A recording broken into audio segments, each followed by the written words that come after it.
Senhoras e senhores, eu sou o Tadeu Rodrigues e esse é o podcast literário Rabiscos. Obrigado a você que chega em mais essa terça-feira e esse episódio muito especial, muito importante para o podcast. A história da tortura no Brasil não pode ser resumida às lamentáveis torturas da época da ditadura, porque elas ainda acontecem. Falar sobre a tortura nos dias de hoje deve ser motivo de luta, exposição e causa humana, causa social. O episódio de hoje é uma conversa que eu tive com a Beatriz Abage, que foi vítima de um Estado opressor, cruel, de um Estado perigoso.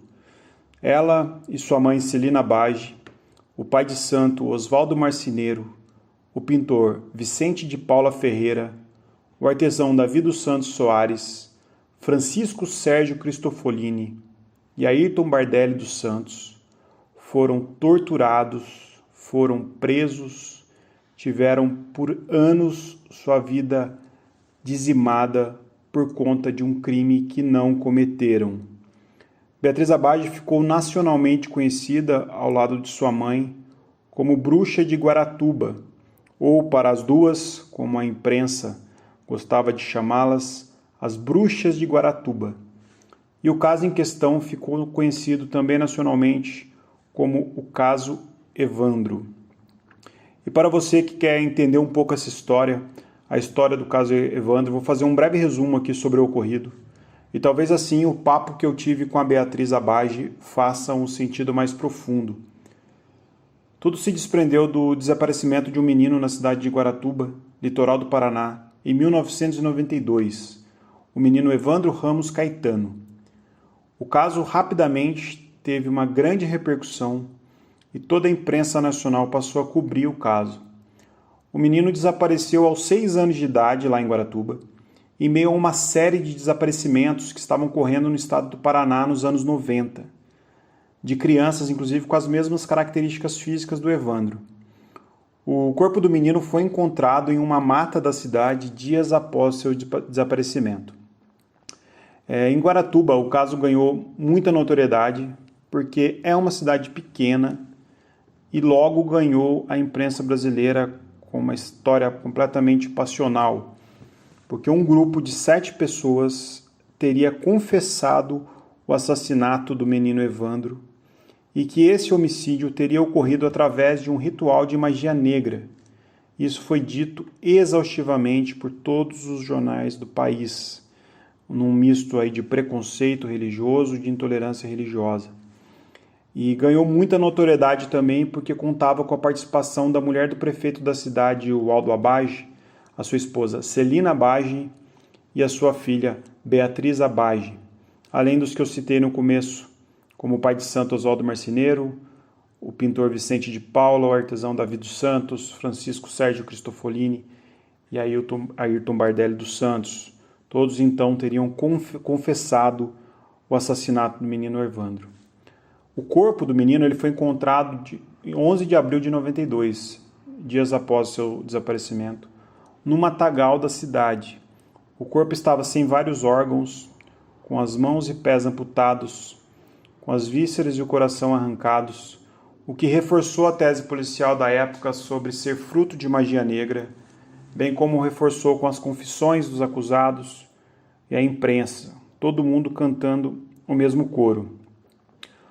O fato é que o caso foi tratado com um forte julgamento popular, ocasionando o julgamento das bruxas de Guaratuba, como a gente falou, o julgamento em 2 ocasiões, em 98 e em 2001, sob a alegação de terem sido torturadas para confessar o crime. A defesa de Celina Abage e Beatriz Abage conseguiu convencer os jurados em 98 da inocência das duas e as mesmas foram absolvidas nesse primeiro júri. Após um recurso do Ministério Público, esse júri foi anulado em 99. E em 2001, um novo julgamento aconteceu e Beatriz foi condenada a 21 anos e 4 meses de prisão. E Celina Abage só não ficou com a marca de condenada pela justiça, pois pela sua idade teria ocorrido a prescrição. O O fato é que em 2018, o jornalista Ivan Mizanzuki decidiu ir mais a fundo no caso e lançou no seu podcast Projeto Humanos uma temporada especial sobre o caso Evandro, trazendo novamente o caso à tona, os meandros daquele fatídico dia, aqueles tristes casos ocorridos em Guaratuba, apontando as falhas, as contradições e os argumentos defensivos. Desde a origem das denúncias, que veio através de um sujeito chamado Diógenes, que é o grande algoz das abases e dos acusados, até os dias de hoje, Ivan costurou toda essa história. Então, se vocês quiserem conhecer mais a fundo o caso Evandro, sugiro muito que vocês ouçam o podcast do Ivan, Projeto Humanos. O podcast do Ivan ganhou tanta repercussão que a Globo levou esse caso então para as telas, como eu disse, e está disponível na Globoplay para ser assistido. E é nesse ponto, nessa repercussão do podcast, nessa repercussão nova que o Ivan trouxe, nessa luz que o Ivan deu ao caso, que uma grande revelação acontece. Os 7 acusados que teriam confessado o assassinato do menino Evandro e que sempre disseram que teriam sido torturados para assumir a culpa, finalmente conseguiram provar que de fato foram torturados. A série e o podcast mostra o que por muito tempo ficou escondido, sabe-se lá onde. Fitas da época apareceram com um conteúdo desolador. As gravações da tortura, as gravações das sessões de tortura de todos os envolvidos. Surgiram então as provas concretas de que os 7 envolvidos foram sim torturados para confessarem seus crimes. Torturados por autoridades públicas, por autoridades que deveriam zelar pela integridade física e psicológica da pessoa. Essas pessoas ficaram presas por anos, foram julgadas pela sociedade, pela imprensa, pela justiça, tiveram seus nomes ligados a barbáries, ainda que todas inocentes. Esse caso mostra a força que os meios de comunicação têm. E em 2021 tomamos ciência dessa grande injustiça que aconteceu em 92 e se seguiu nos anos seguintes. O presente programa teve a intenção e ouviu uma das torturadas, a filha do prefeito na época, Beatriz Abage, que ela, junto com a sua mãe, Celina Abage, lançaram um livro contando um pouco da injustiça que sofreram. O livro se chama Maléus, Relatos de Tortura, Injustiça e Erro Judiciário. Então o objetivo do Rabiscos foi ouvir uma vítima de tortura, uma pessoa que foi submetida à violência física e psicológica, e saber um pouco mais sobre sua história, sobre o que aconteceu na prisão, sobre os seus familiares. Qualquer solução do caso Evandro em si, o que teria acontecido de fato com o menino, o que houve com fatos acessórios aos demais desaparecimentos, como o caso de um dos meninos também da cidade de Guaratuba, Leandro Bossi, como uma ossada que foi encontrada no lugar, as brigas, os erros judiciários. Peço que ouçam o podcast Projeto Humanos ou assistam a série pela Globoplay, Caso Evandro, e tirem suas conclusões e se aprofundem lá.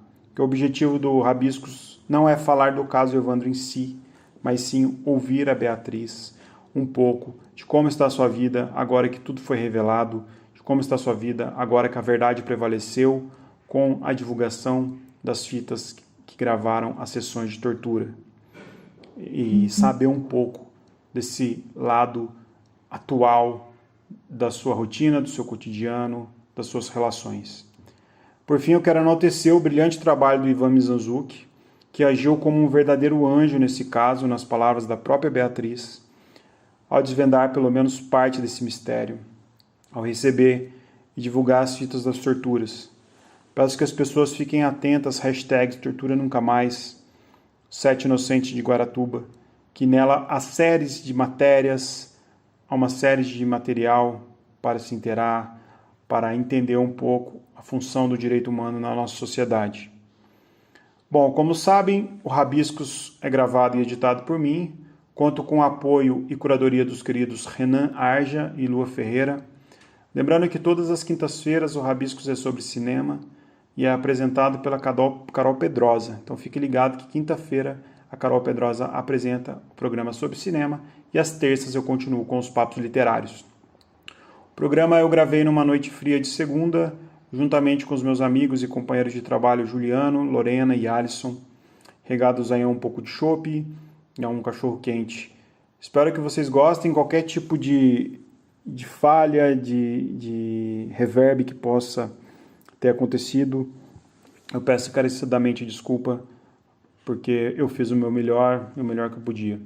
Então vamos lá, vamos conferir o papo com a Beatriz Abage, esse papo muito forte e que eu acredito que marca uma história, mais uma página na história do Rabiscos.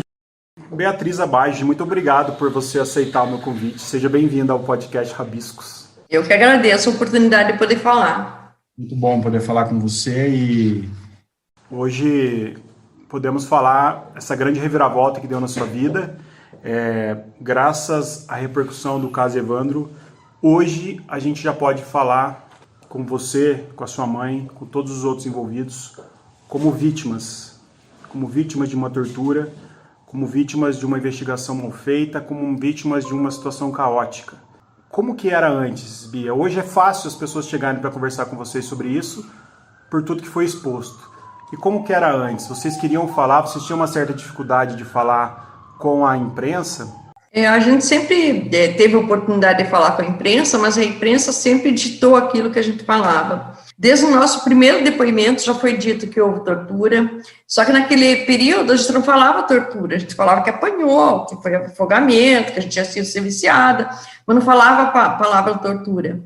E depois, no julho de 98, eu comecei a lutar através das redes sociais, né? Primeiro eu entrei naqueles sites do IG, que tinha de bate-papo do IG, depois para o Orkut, daí do Orkut para o Facebook, e sempre nas comunidades mostrando o caso, né, sempre falando do caso e nas comunidades de direitos humanos. Então, a gente já vem lutando há bastante tempo. O diálogo era bastante difícil, porque as pessoas não conhecem o caso é bastante amplo, né, tem várias reviravoltas e coisas no meio desse processo. A gente sempre estava ali rebatendo qualquer acusação, palavra negativa, eu sempre estava em cima, tentando mostrar para a pessoa que todos nós éramos inocentes. O que o Ivan Mizanzuki representa para você hoje, para você e para sua mãe? Eu sempre digo que o Ivan é um anjo, né, que apareceu na nossa vida, porque assim, quando ele entrou em contato comigo, através do Facebook, eu falei, eu sempre estou lutando sozinha, não custa nada, né, sempre, quem sabe, dessa vez, alguém coloque aquilo que realmente a gente está falando, está comentando, e sempre está dizendo da nossa inocência. E acabei marcando com o Ivan para ele fazer uma entrevista conosco. A minha mãe e minha família queriam morrer, né? Não, você é louca? Porque... Não, mas eu estou a vida inteira na rede, estou sempre falando e eu quero ser ouvida. Uma hora vai dar certo. Não podia não ser com o Ivan, podia ser com outra pessoa, mas uma hora alguém ia nos ouvir, né? E assim, com o Ivan foi muito bom, porque desde o início ele sempre colocou aquilo que a gente falou, ele foi bem imparcial, né? A gente não esperava que ele fosse realmente achar essas fitas da tortura. Não sei qual seria o final do podcast se ele não tivesse achado, mas assim, pelo menos ele deu voz a nós. Tudo que a gente falava, ele foi atrás, ele pesquisou, ele verificou. Então, assim, para mim, ele é um anjo. Quando eu descobri as fitas das torturas, que foi no dia da filmagem da série, eu saí de lá telefonando para o Ivan, chamando ele de anjo, porque quem que ia se incomodar e ficar ouvindo umas fitas velhas? Ninguém, quase, né? E me entregar e falar, eu já estou no fim do podcast, nem vou ouvir isso. E ele insistiu e começou a ouvir e achou. O trabalho do Ivan foi impecável. Eu quero deixar um abraço para ele aqui, porque foi um trabalho jornalístico sensacional, né? Ele foi atrás realmente de tudo que falavam para ele, tanto quando eu falava, como o Você Sabe Quem, que eu não cito o nome, e foi através do Você Sabe Quem que ele descobriu essas fitas. Foi através dele? A dele que ele acabou descobrindo essas fitas, né? Você sabe como que chegou essas fitas no Ivan? Hoje, no grupo lá do Discutindo o Caso Evandro, algumas pessoas já falaram como isso chegou ao Ivan. Não sei se é verdade ou não. Diz que é um ex-policial do Grupo Águia mesmo, do nome Romário, que estava escrevendo um livro com uma outra pessoa e deixou essas fitas, e parece que essas fitas foram entregues daí para o Ivan. Não sei se é verdade ou não, porque é de comunidade, não tem nenhuma prova, né, sobre isso, acho que essa semana. Também não sei se é verdade ou não. Você era uma jovem quando tudo começou e a sua vida foi marcada, foi manchada. No começo, a gente tem aquela desconfiança de como tudo aconteceu, até pela forma com que a história é contada, pelo começo que é desenrolada a investigação, quando fala que sua mãe teria impedido uma manifestação, quando o Diógenes fala que o Paulo Brasil impediu a imprensa de entrar. Você acha que você agiria diferente, vocês agiriam diferente naquela época? O que você acha que poderia ter sido uma válvula? Eu sei que é estranho de falar no passado, por um caso tão horrível que aconteceu com vocês, que eu sou muito solidário, eu advogo nos direitos humanos, eu milito na área penal também. Você acha que teria acontecido alguma coisa diferente lá atrás para vocês terem outro tipo de história? Eu acredito que não, isso tudo a pessoa inventa e daí aquilo se torna uma bola de neve, né? O que aconteceu nessa questão de manifestação? As crianças, a minha mãe proibiu que as crianças saíssem da escola, da onde o Ivandro desapareceu, saíssem dali sozinhas. Proibiu, só podia sair acompanhada de adulto. E aí que eles acharam que a minha mãe estava proibindo manifestação. Ela estava proibindo, sim, das crianças saírem sozinhas, porque já tinha sumido uma criança, né? Então, esse é um fato, assim, que é importante, que realmente aconteceu, mas aconteceu na questão de não deixar a criança sair sozinha. Não sei se viu nas imagens um monte de crianças sozinha no meio da rua, naquela manifestação. Quer dizer, é bem irresponsável, né? Então, na escola, onde ela, digamos, comandava, ela proibiu. Se os pais fossem buscar algum adulto, tudo bem, poderiam ir, senão ela não deixava mesmo, e fez muito bem. Eu não arrependo de nada do que eu fiz até hoje, porque a gente fez o possível. Tentamos falar na imprensa, eu lembro que na Secretaria de Segurança, o Ratinho estava com o microfone, Ratinho pai, não o filho. Então, quando a gente tentou falar, a gente foi puxado pelos torturadores, a gente andava acompanhada deles. Não tinha como você falar. Ah, mas os homens, eles deram aquele depoimento. Em volta deles estavam todos os torturadores. Vocês não sabem o que é estar na mão dessa gente? E você vai ali, se você não fala o que eles querem, na saída eles te matam, né? Então, assim, é bem fácil a pessoa julgar o outro, né? É muito fácil julgar que eu faria isso, eu faria aquilo. Mas ninguém passou por aquilo que nós passamos para poder dizer como agiria. E é engraçado que quando a gente vê a série hoje, né? O podcast foi sensacional, ele é mais detalhado, mas a série na TV, quando a gente consegue visualizar, as pessoas são tomadas por uma indignação, né? Uma indignação que acaba gerando até um acolhimento entre você, sua mãe e os outros réus, né? Que eu acho louvável, porque é um impacto empático, mas quando é para acusar, quando falta algum tipo de prova, eu que trabalho nessa área, é muito mais fácil as pessoas apontarem um dedo e todo mundo virar um pouco de juiz, né? Eu queria saber um pouco do seu psicológico hoje. Você falou que desde a época lá atrás você já falava e você sempre lutou sozinha para buscar a sua verdade, que hoje, ainda bem, vocês estão vivas para ver, né, para colher esses frutos, que foi fruto aí da investigação do Ivan. Como que é o seu psicológico hoje? Quando você pensa no que você sofreu, na tortura, em todo o seu passado, como que é a Beatriz Abage hoje e sua mãe também? Eu acho que hoje nós somos muito mais fortalecidas, né? As pessoas, alguns acusados se tornaram mais frágeis, não conseguem falar, não conseguem dar entrevista, outros dão chorando. Eu não consigo falar sobre a tortura em si, só falei no júri, mas assim, eu sou mais fortalecida porque acho que eu falei mais. Eu sempre estou falando mais. Então, não na questão da tortura em si, porque eu não conto, porque é muito difícil, porque você começa a contar e começa a vivenciar. Por mais que você queira se afastar um pouco, você não consegue. Então, eu acho que nós, hoje, estamos mais fortalecidas. Eu acredito que sim. Porque, assim, passar por tudo que nós passamos e conseguir superar, não ter nenhum problema mental. Eu quase fiquei, né? Quase fiquei com um transtorno mental, porque eu perdi minha memória, eu não lembrava de um monte de pessoas, eu não me lembrava de um monte de coisa, mas devagarzinho a gente vai lembrando de alguns episódios, né? De outros, não. Minha mente não está preparada para isso, certo, né? Mas acho que a gente está mais fortalecido. E alguns, nesse momento, estão mais sensíveis, porque acabaram de se expor. E eu exponho faz tempo. Sempre estou falando. Eu e minha mãe, né? Sempre estamos falando na mídia, e todas as entrevistas são as bruxas, né? Porque é até o nome das mulheres, que é mais citado, e do Oswaldo Marceneiro, que era o pai de santo, né? Então, é assim, para a gente sempre esteve à disposição da mídia, mas eles não colocam, né? Nunca colocavam. Hoje, sim. Hoje a gente está falando e eles estão nos ouvindo, né? Graças a Deus. Como que sua mãe está, Beatriz? A minha mãe está bem, ela tem, assim, pesadelo. Eu não tenho pesadelo. Graças a Deus, acho que, não sei porquê, eu não tenho pesadelo, mas eu tenho, assim, gatilhos, né? Quando por exemplo, eu jamais vou fazer exame do Covid, do nariz.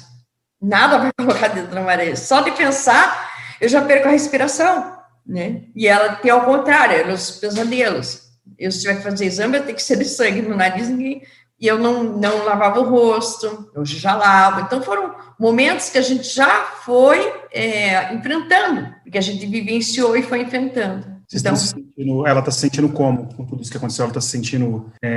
Bem, ela se sente bem, a minha mãe tá bem. É claro que é frágil, né, porque ela teve que falar um monte de coisa que ela nunca tinha falado na vida, mas ela acho que assim, minha mãe é a pessoa mais forte que eu já conheci, sabe? É assim, é incrível, a gente se espelha nela, né? Ela é mais forte que eu, mais forte que todos. Vocês assistiram a série juntas? Não, eu moro em Guaratuba e ela mora em Curitiba, então não vimos a série juntos. No pedaço da série que a minha mãe pede para os homens saírem, eu pulei. Não assisti. Esse episódio eu não assisti. Porque eu já li. Não sabe do que se trata? Não quis saber. Não, eu sei do que se trata, porque eu li no livro, né? Eu já mais ou menos sabia, mas eu preferi, porque ela pediu a privacidade ali para os homens, que ela não queria falar na frente dos filhos. Então, eu ainda não assisti, vou assistir. Mas, assim, eu pulei, sabe? Um pouquinho. E como que é... Você falou do Oswaldo Marceneiro, que algumas pessoas têm dificuldade de falar, agora que eles estão se expondo. Eu admiro muito a sua força, porque às vezes o réu, ele desanima porque ele vê que está todo mundo contra ele para e em algum momento ele não quer mais. E foi muito questionado na época a sua espiritualidade, né? Foi muito falado do centro espírita, e hoje nós vivemos um momento que há muito preconceito religioso. Eu tenho conhecidos, tenho pessoas que têm religiões diferentes, que sofrem muito. A gente está na caça de um serial killer que estão querendo atribuir todo o assassinato dele a uma seita, intolerância religiosa. Como que é a sua religiosidade hoje e como que foi você ser conflitada, porque você era uma pessoa de muita fé, não sei como é hoje, aí você responde. Como que foi na época isso, esse enfrentamento à sua crença? No primeiro momento eu disse que eu frequentava o centro de Umbanda, porque a religião que eu gosto é a que eu quero frequentar. Não frequentei mais, já fui em alguns terreiros, assim, disfarçada com boneco, para não me reconhecerem, mas é o que eu gosto, né? E não frequento porque, primeiro, eu moro em Guaratuba. Se eu entrar aqui, tá todo mundo filmando, vão falar que é magia negra. Sempre vai ter alguém falando e inventando alguma coisa.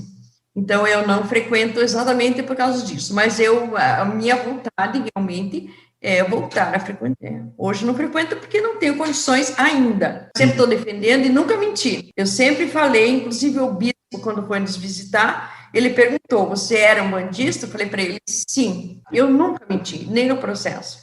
Isso não é crime. Não, é puro preconceito, né? É puro preconceito.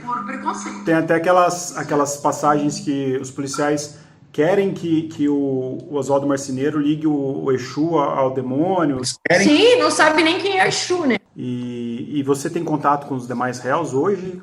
Hoje tenho com todos. Uhum. Com todos. Isso. Você pode falar por eles, se eles estão todos com essa mesma sensação de alívio, com essa mesma sensação de... Sim, estão, mas como eu disse, alguns estão mais sensibilizados, outros mais fortalecidos, né? O mais fragilizado nesse momento é o Oswaldo, porque ele foi o último a conseguir se expor. E, além de tudo, ele carrega consigo essa questão da intolerância religiosa, né? por ser pai de santo, por falarem na época que ele foi expulso da federação, coisa que ele não foi. Todo mundo falava, né, que é charlatão, que é isso, que é aquilo. Então, para ele é muito mais difícil, porque ele tem que provar, além da inocência, ele tem que provar também a questão da religiosa dele, né? Tem que provar tudo. Então, para ele, acho que é muito mais difícil ele se colocar. Conseguimos fazer, o Davi e eu, com que ele se manifestasse no grupo, lá discutindo o caso Ivan, ele colocou, de vez em quando ele interage, a gente está tentando fortalecer para que ele realmente dê uma entrevista, ou vá em alguma live e comece a colocar para fora. E Guaratuba que é uma personagem, né, dessa história toda. Como que estão as pessoas? É uma cidade pequena, é uma cidade que está agora nacionalmente, voltou a estar na manchete, né, hoje com uma força muito maior com a internet. Como que Guaratuba recebeu essas fitas? Olha, na minha frente as pessoas veem, abraçam, se solidarizam, elas gostam, sempre gostaram muito de mim. Desde que eu cheguei aqui em Guaratuba nunca aconteceu nada assim de xingamento, etc. Só uma vez, mas não vem ao caso. Então, a única vez que aconteceu foi essa. Sempre, aonde eu vou, pode ser que tenha alguém que fale mal, pode, mas por trás, na minha frente, ninguém. Aonde eu vou, inclusive eu trabalho em CAPS, né, com pessoas com transtorno mental, dependência química, de repente eles falam, te vi na televisão, eu vi na Globo, sabe? E eu falo, eu explico mais ou menos para eles. Então, assim, não tive problema nenhum, graças a Deus, né, não tive problema. E assim, já pediram até autógrafo, eu saindo de casa, pedem até autógrafo. Então, eu acho até engraçado, que falam, nossa, mas é uma desgraça. Não, mas é pro livro, do livro sim. E antes foi assim também, antes dessas revelações? Antes eu ia, mas era uma coisa mais velada, as pessoas não falavam diretamente sobre o caso, né? Falavam como é que estava a mãe, mas assim, sobre o caso não, pode já falar sobre o caso. Também. A gente tinha certeza da inocência, mas não podia falar, porque se fizeram isso com a filha, com a mulher do prefeito, como que a gente ia falar? Guaratuba foi meio que ouviu você, então, desde sempre, assim, no sentido amplo. Os verdadeiros guaratubanos, sim.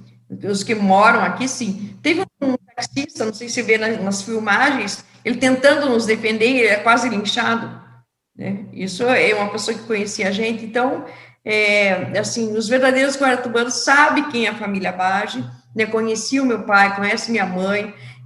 A minha mãe era realmente política, exigente, tinha que ser nessa questão da escola. Como que ela ia permitir que uma criança saísse sozinha se tinha desaparecido uma outra?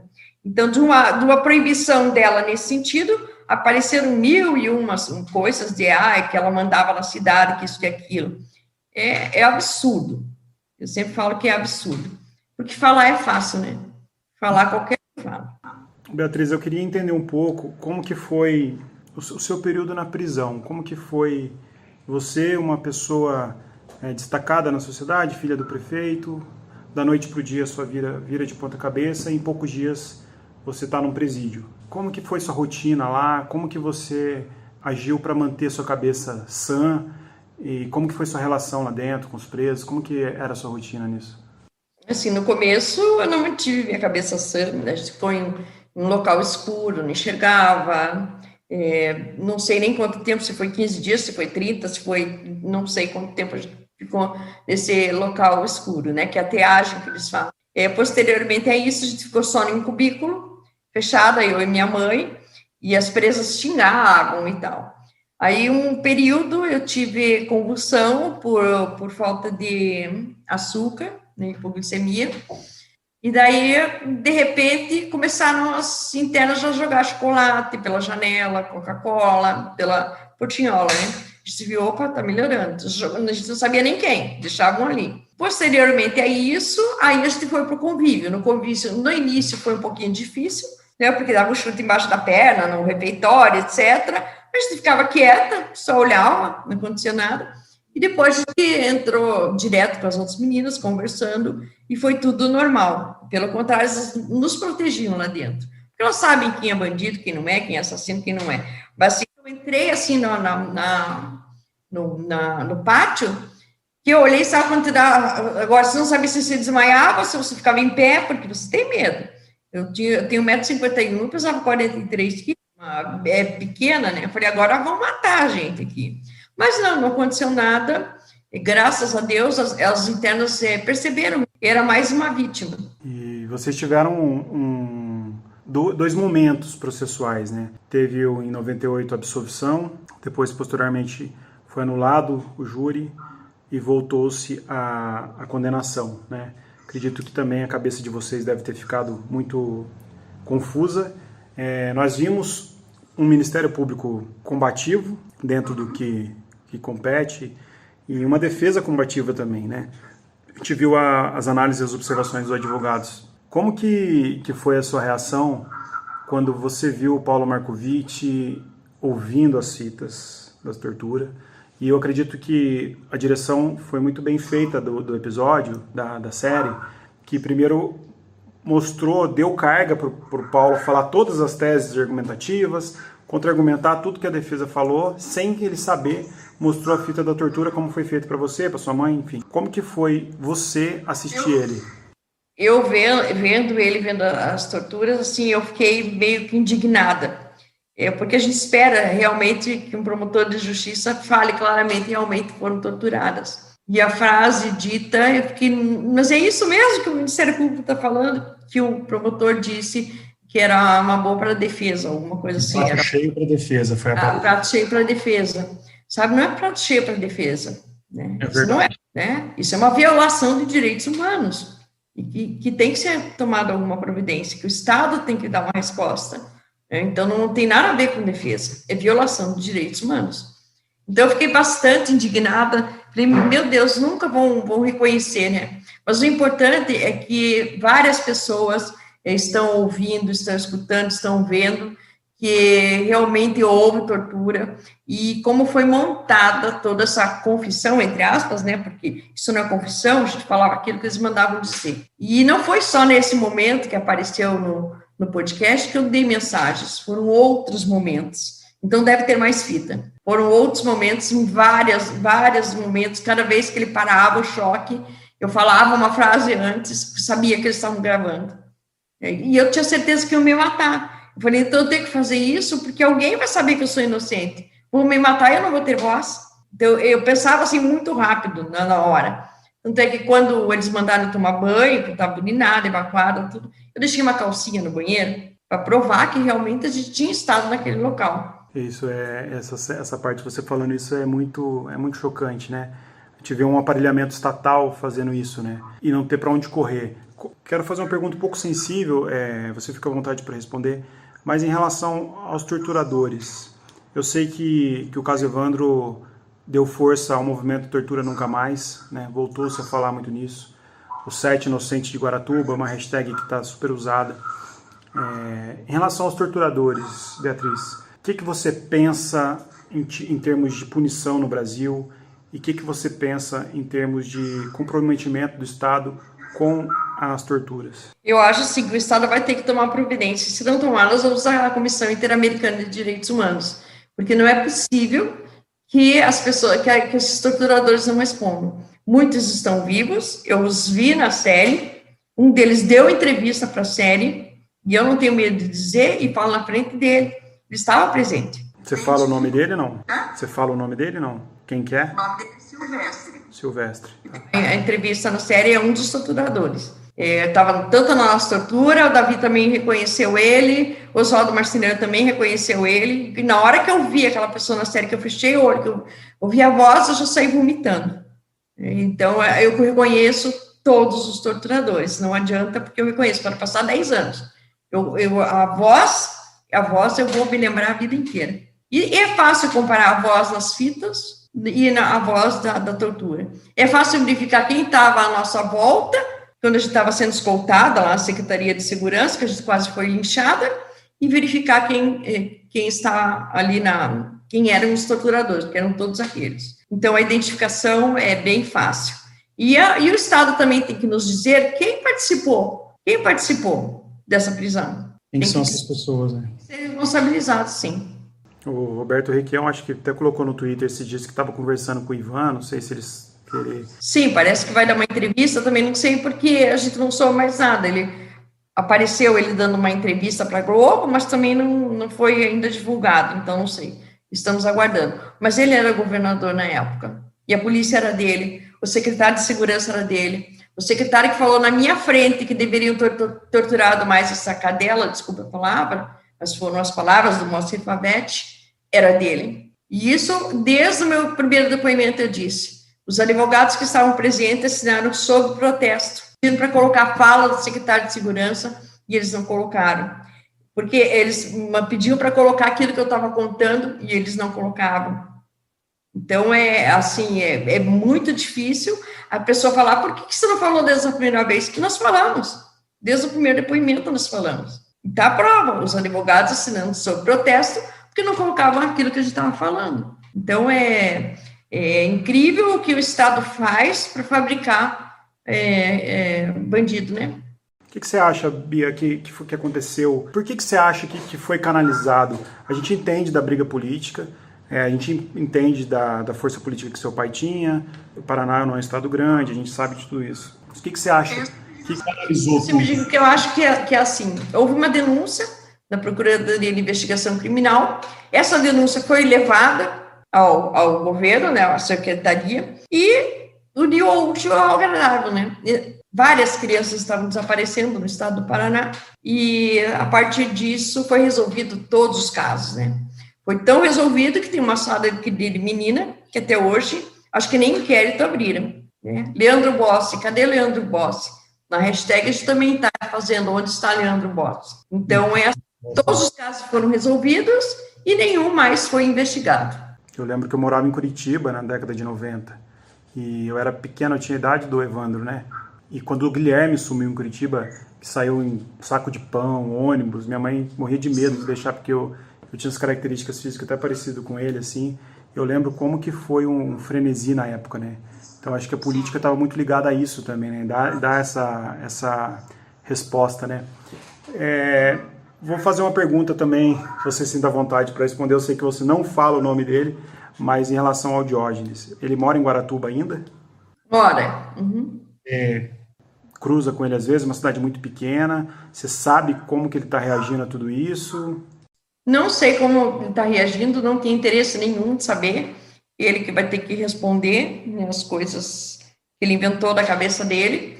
Não tem interesse não encontro, graças a Deus que eu não encontrei com ele, porque se eu encontrar e ele vier na minha direção, eu grito, faço um maior escândalo. Porque o que eu vou fazer? O que eu posso fazer é gritar e chamar a polícia.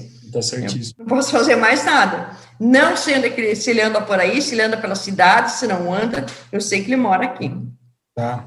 E a sua relação com a família do Evandro, hoje, vocês... Não existe relação nenhuma. Eu, às vezes, encontro em supermercado, passo do lado, eles passam do lado, não tem problema nenhum, mas não nos cumprimentamos, e não sei o que a família está pensando hoje, se continua acreditando nessas coisas absurdas, né, ou se começou a pensar realmente o que aconteceu com o Evandro. Né? Você teve novos contatos com pessoas que te jogaram pedra no passado, que após a revelação das torturas vieram te procurar, vieram te pedir desculpas? Tiveram novas pessoas que apareceram na sua vida? Há muitas pessoas, mas não assim que jogaram pedra virtualmente, digamos, né? Porque pessoalmente as pessoas não vêm falar nem pedir desculpas, mas virtualmente tiveram muitas pessoas que vieram pedir desculpas, que acreditavam naquela história, e a gente acaba não culpando, né, a pessoa de realmente ter pré-julgado a gente. Mas é bom para que a pessoa abra os olhos, que qualquer coisa que seja jogada na mídia,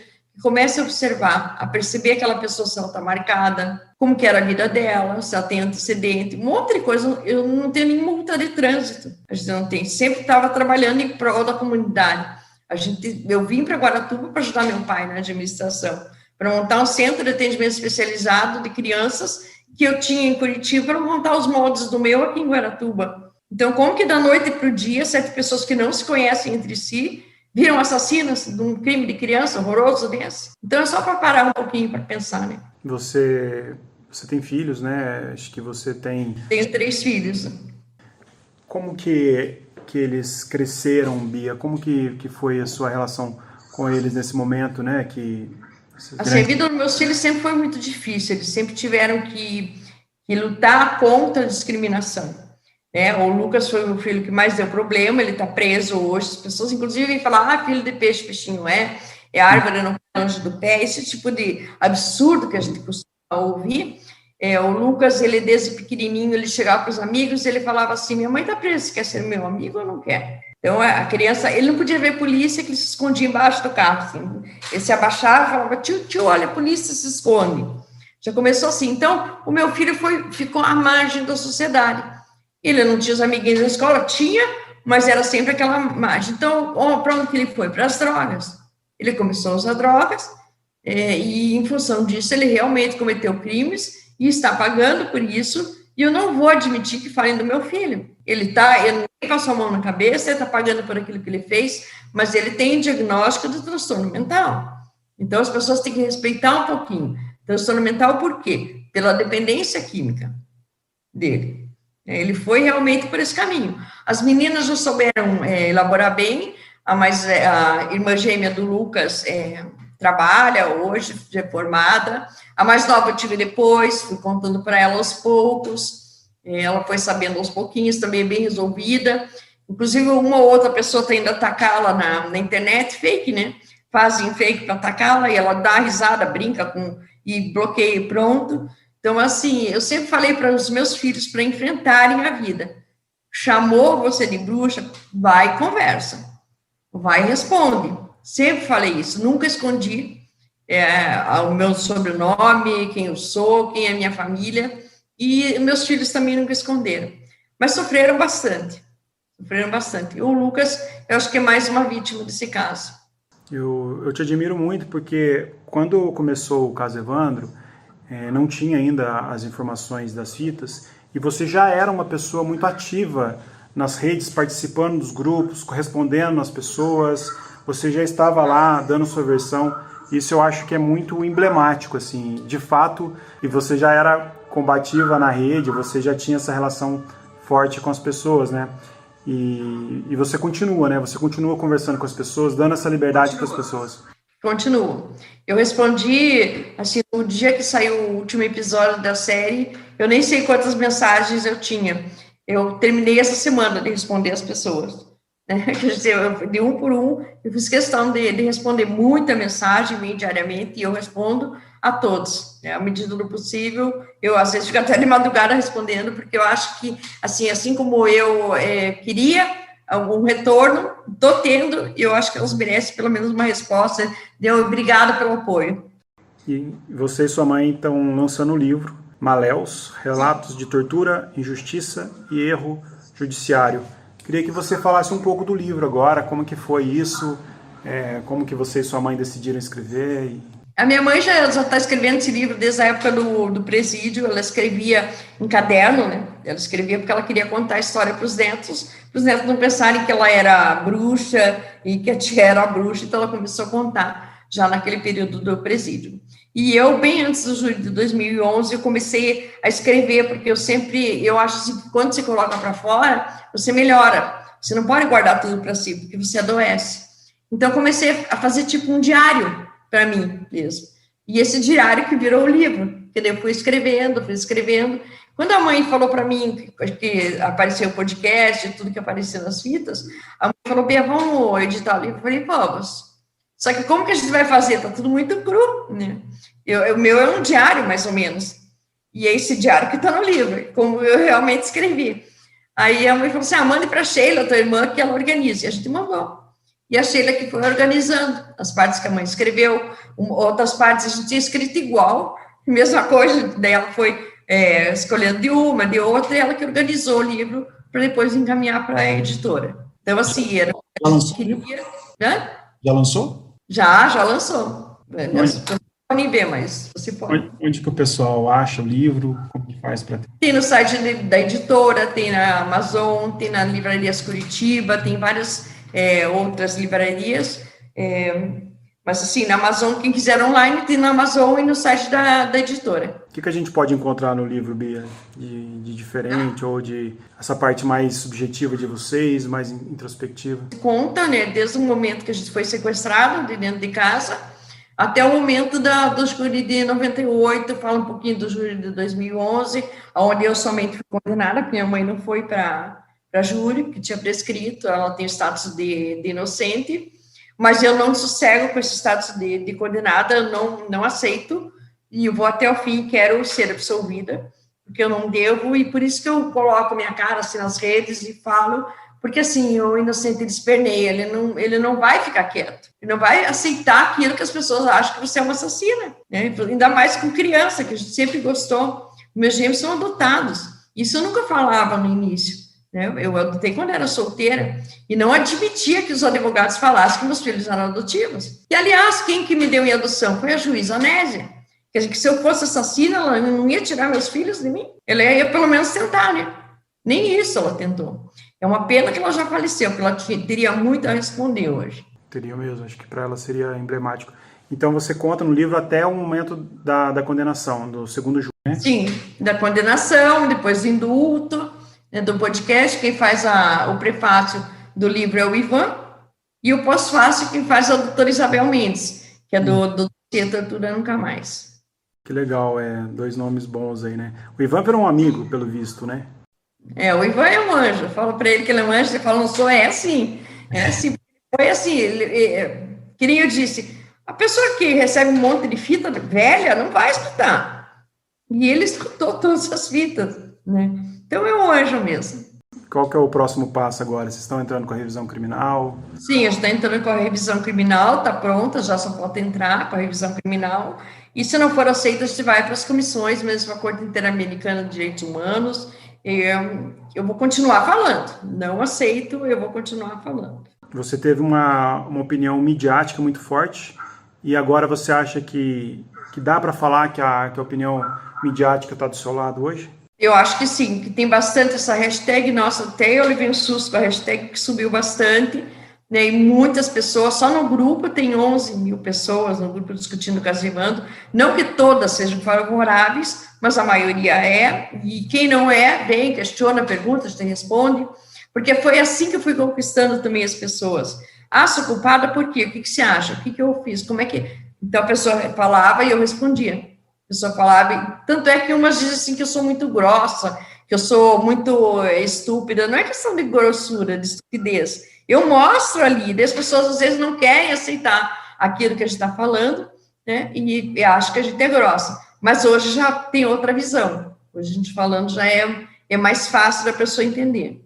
Passar tudo que vocês passaram e exigir com muita cordialidade também, não acho que seja uma coisa muito prudente, não. Se você tem o direito de ser grossa. Às vezes eu concordo, que eu perco a paciência, mas assim, são respostas que eu já dou há anos, e no mesmo grupo eu já dei milhões de vezes a mesma resposta. Então é só procurar na lupa, que ali tem todos os assuntos que eu já respondi. No Reddit também, o Reddit eu nem conhecia, nem sabia o que era Reddit. Aí quando falaram que estavam falando do caso ali, eu entrei também, fui verificado e continuo respondendo. Eu acho que eu vi você no Reddit mesmo, quando eu estava ouvindo o podcast. Eu pergunto o que quiser, né? E pode perguntar o que quiser, porque, assim, às vezes, quando eu vou ler, o que você gostaria de falar? O que você quiser perguntar, eu não estou mentindo. Então, quando a gente não está mentindo, você pode perguntar o que você quiser. Se eu não me sentir confortável, digamos, se você pedir para eu contar em detalhes a tortura, eu vou falar para você, sinto muito, não consigo falar, né? Então, a gente tem que ser verdadeira. A gente tem que realmente falar aquilo que você sabe, e aquilo que a gente sabe não precisa lembrar. Você até me respondeu já sobre as torturas, sobre as fitas, você ficou sabendo no dia da gravação do episódio, né? Na hora. A gente entrou e o Ali falou, olha, encontramos umas fitas. Eu fiquei, oi, como? E daí ele mandou colocar o fone, eu nem sabia qual tinha sido minha reação. Eu vi na série mesmo. Eu não sabia qual tinha sido.